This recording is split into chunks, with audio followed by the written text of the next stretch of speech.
Okay, सो आप देख सकते हो कि ये एक असाइनमेंट है एंड इसमें बहुत सारे नर्सिंग डायग्नोसिस लिखे हुए हैं. As you can see, anxiety related to surgical procedure, recovery process और potential complications as evidence by verbal report of worry. Means anxiety, जो मैंने कहा था कि जो प्रॉब्लम है वो रिलेटेड टू यानी कि reason, surgical procedure, recovery process और पोटेंशियल कॉम्प्लिकेशंस, ये सारे के सारे हमारे रीजंस हैं.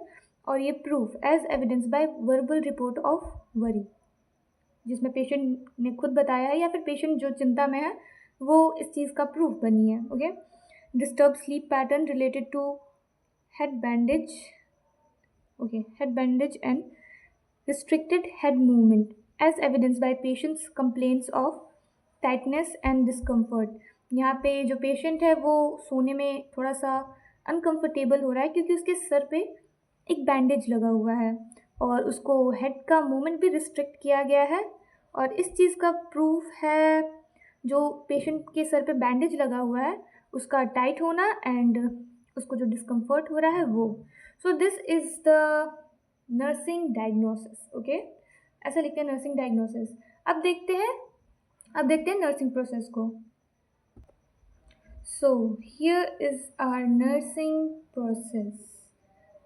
जैसा कि आप देख सकते हो, एक नर्सिंग प्रोसेस में बहुत सारे कंपोनेंट्स होते हैं. Okay, and we will see it one by one.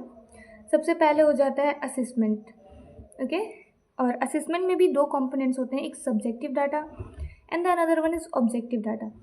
Subjective data जो पेशेंट बोलता है या पेशेंट बताता है या फिर जिस चीज़ के रिगार्डिंग वो कंप्लेन करता है या जिससे उसको डिस्कम्फर्ट हो रहा हो. ओके, और ऑब्जेक्टिव डाटा उसने जो भी कहा है उसका प्रूफ क्या है या फिर उसके लिए ऐसी कौन सी चीज़ है जो उसके बात को समर्थन दे रही है या फिर लाइक पुष्टि कर रही है उस बात की. Okay, another thing is nursing diagnosis. Nursing diagnosis, जो नर्सिंग डायग्नोसिस हमने पीछे अभी डिस्कस किया है वही यहाँ पे इस कॉलम में लिखी जाती है, कंप्लीट. एक्चुअली में नर्सिंग डायग्नोसिस जो है वो नर्सिंग प्रोसेस का ही पार्ट है. और ये उसके बाद आता है गोल.